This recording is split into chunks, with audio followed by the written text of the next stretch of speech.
आज मैं आप लोगों को बताऊंगा कि वेट लिफ्टिंग बेल्ट्स का असल मकसद क्या है, ये किस तरह से काम करती हैं, इनके क्या बेनिफिट्स हैं, किन एक्सरसाइज को परफॉर्म करते हुए आपको बेल्ट पहननी चाहिए और किन को करते हुए नहीं। इस वीडियो को देखने के बाद वेट लिफ्टिंग बेल्ट से रिलेटेड आपके तमाम सवालात के जवाब आपको मिल जाएंगे। सो वीडियो को एंड तक देखिएगा। अस्सलाम वालेकुम, मैं हूं फ़हीम अहमद और आप देख रहे हैं think fitness with Faheem. Friends, gym में यूज़ होने वाली सबसे कॉमन फिटनेस एक्सेसरीज़ का जिक्र किया जाए तो वेट लिफ्टिंग बेल्ट्स का नाम काफ़ी शुरू में ही आ जाता है, लेकिन अनफॉर्चुनेटली ज़्यादातर लोगों को उसका असल मकसद और असल यूजेज पता ही नहीं है। लोग इस चीज़ से लाइल्म हैं कि ये किस तरह से एक्चुअली काम करती है। लोग इसको एक एक्सटर्नल सपोर्ट समझते हैं। लोग ये समझते हैं कि ये बाहर से बैक साइड से हमारी स्पाइन को शायद बाहर से प्रोटेक्ट करेगी। वेट लिफ्टिंग बेल्ट का यूज़ समझने के लिए एक कॉन्सेप्ट को समझना बहुत ज़रूरी है और वो है intra abdominal pressure. Intra abdominal pressure मैं विद एग्जांपल्स आपको समझाता हूँ। पहले मैं एक्सप्लेन कर लूँ सादे अल्फाज में कि ये क्या होता है। जब भी कोई भी हैवी ऑब्जेक्ट लिफ्ट करते हुए या जिम में वेट लिफ्ट करते हुए आप अपना सांस रोक के अपने पेट के अंदर एक एयर प्रेशर क्रिएट करते हैं जब तक कि आप उस वेट को लिफ्ट पूरा कर नहीं लेते। इस प्रेशर को टेक्निकली इंट्रा एब्डोमिनल प्रेशर कहते हैं, जैसे कि नाम से ही जाहिर है। अच्छा, यही वो प्रेशर है एक्चुअली जो कि आपकी लोअर बैक को, टेक्निकली बात करूं तो लंबोसेक्रल स्पाइन वाले एरिया को प्रोटेक्ट करता है ये एयर प्रेशर। अच्छा, ये किस तरह से इतना इफेक्टिव होता है, इसके लिए मैं आपको एक और एग्जांपल देता हूँ। सोडा कैन की एग्जांपल देता हूँ। जो टिन होता है सॉफ्ट ड्रिंक का, आप देखें जब वो फिल्ड होता है, फिल्ड विद एयर प्रेशर, और वो सील्ड होता है तो वो इतना सॉलिड और टाइट होता है कि अगर आप उसके ऊपर ठीक ठाक वज़न भी डाल दें, खड़े भी हो जाएं, तब भी वो कंप्रेस नहीं होता, वो टूटता नहीं है। लेकिन जैसे ही आप उसकी लिड खोल दें और वो एयर प्रेशर उसमें से या गैस प्रेशर निकल जाए तो वो इतना वीक होता है कि थोड़ा सा भी आप उस पर वेट डालें तो वो क्रश हो जाएगा। बिल्कुल इसी तरह से आपकी बॉडी में जो इंट्रा एब्डोमिनल प्रेशर क्रिएट होता है, आपकी बॉडी की जो मिड सेक्शन, पेट और कमर, ये सराउंडिंग एरिया में, ये ऐसे ही काम करता है। और यहीं पर टेक्निकली असल में रोल आता है बेल्ट का। जब आप कोई भी हैवी ऑब्जेक्ट लिफ्ट करते हैं तो आप, फॉर एग्जांपल मैं स्क्वाट्स की आपको का जिक्र करूं या डेड लिफ्ट्स का, तो आप लिफ्ट करते हुए अपने आप ब्रेस इन करते हैं, अपने कोर को थोड़ी सी एयर ब्रीद इन करते हैं और उसको रोकते हैं और पेट पे एक प्रेशर क्रिएट करते हैं जब तक कि आप वो लिफ्ट कंप्लीट नहीं कर लेते। और इसी को फर्दर पावरफुल करने के लिए बेल्ट यूज़ की जाती है। जी हाँ, ये है बेल्ट का असल मकसद कि इंट्रा एब्डोमिनल प्रेशर को और स्ट्रॉन्ग करने के लिए बाहर से जब आप बेल्ट बांध देंगे तो ऑब्वियसली रूम कम हो जाएगा, एयर के लिए टाइटनेस ज़्यादा बढ़ेगी। और बेल्ट बांध के जब आप ब्रीद इन करने के बाद एयर प्रेशर क्रिएट करेंगे तो वो और ज़्यादा इन्हांस्ड एयर प्रेशर होगा जो कि ज़्यादा प्रोटेक्शन देगा आपकी स्पाइन को, लोअर बैक को, ओवरऑल इंजरी से प्रोटेक्ट करेगा। अच्छा, अब ये तो हो गया मेन रोल। अगला सवाल आता है कि कब वेट लिफ्टिंग बेल्ट आपको पहननी चाहिए और कब नहीं पहननी चाहिए।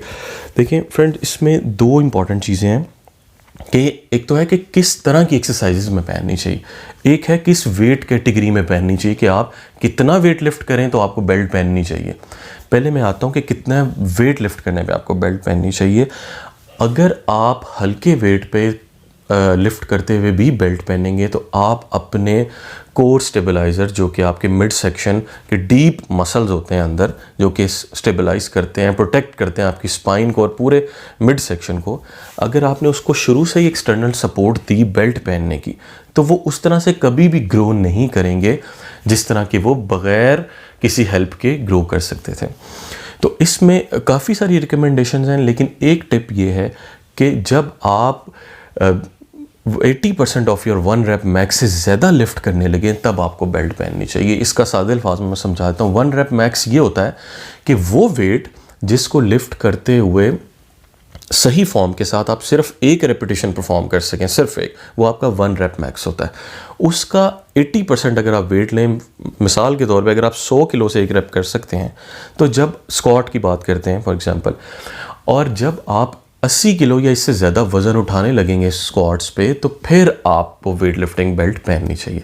लेकिन ये आम सिनेरियो के लिए, अगर आपने अपने कोर मसल्स को ट्रेन किया हुआ है। लेकिन अगर आप डिपेंडेंट रहे हैं शुरू से बेल्ट पे, तो मैं रिकमेंड करूँगा एकदम से आप उसको ख़त्म ना करें। आहिस्ता आहिस्ता आप थोड़ा सा वेट अपने नॉर्मल से जब आप ज़्यादा लिफ्ट करने लगें विदाउट बेल्ट जब आप कर रहे होते हैं, तो उसमें थोड़ा थोड़ा इंक्रीज़ करते जाएं विदाउट बेल्ट लिफ्ट करते हुए, और अल्टीमेटली आप इस गोल तक पहुंच जाएंगे कि आप beyond 80% of your 1 rape max सिर्फ बेल्ट यूज़ कर सकें। जब बेल्ट के यूजेज पे एक वेट कैटेगरी दे दी जाती है कि इस वेट से ज़्यादा जब आप लिफ्ट करें तो फिर आप बेल्ट यूज़ करें, तो जहन में ये सवाल आता है कि क्या कम वेट पे बेल्ट पहनने के कोई नुकसानात भी हैं।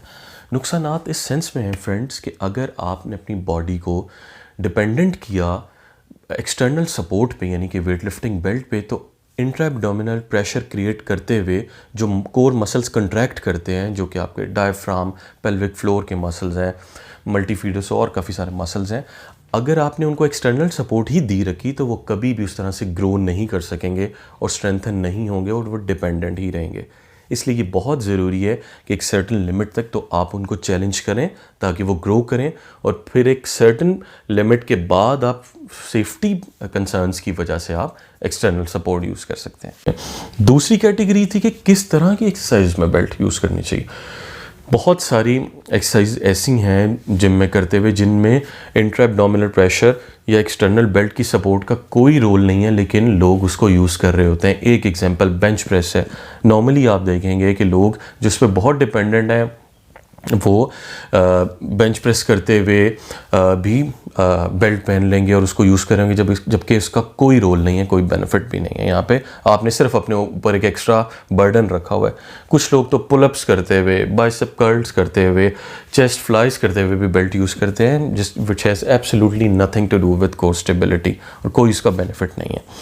किस तरह की बेल्ट्स होती हैं, टाइप्स ऑफ बेल्ट्स, इसमें भी दो कैटेगरीज हैं। एक मटेरियल वाइज कैटेगरीज हैं और एक फंक्शनल यूज़ की। मटेरियल वाइज तो आपने देखी होंगी, आपको लेदर बेल्ट्स मिलती हैं, आपको न्यूप्रिन की बेल्ट्स मिलती हैं वेलक्रो वाली, आपको रेक्जीन की बेल्ट्स मिलती हैं, और एक आध कैटेगरी और है जो इन मुख्तलिफ मटेरियल्स का कॉम्बिनेशन होती है। अब अगर फंक्शनली बात की जाए यूजेज के लिहाज से, तो दो मेन कैटेगरीज हैं। एक वेट लिफ्टिंग बेल्ट्स हैं जो कि नॉर्मली आप जिम्स में देखते हैं, लेदर या न्यूप्रिन की आप बेल्ट्स नॉर्मली जिम में लोग यूज़ कर रहे होते हैं। एक पावर लिफ्टिंग बेल्ट्स होती हैं, वो थोड़ी सी थिक होती हैं, थोड़ी सॉलिड और हैवी बनी होती हैं, क्योंकि आपको पता है कि पावर लिफ्टिंग में बहुत हैवी वेट्स लिफ्ट करने होते हैं और उनकी 3 मेजर लिफ्ट्स ही होती हैं, डेड लिफ्ट्स, स्क्वाट्स, जिनमें से 2 हैं, तो इसलिए वो डिफरेंट कैटेगरी की होती हैं। So friends, that's all for today's video regarding the use of weightlifting belts. Hopefully आपको बहुत सा नॉलेज मिला होगा। अगर आपको वीडियो अच्छी लगी तो लाइक, कमेंट और शेयर ज़रूर कीजिएगा, और मेरे चैनल को ज़रूर सब्सक्राइब करें ताकि मैं ऐसी ही हेल्पफुल वीडियोस के साथ दोबारा आपके सामने हाजिर होता रहूँ। Thank you for watching. अल्लाह हाफिज़।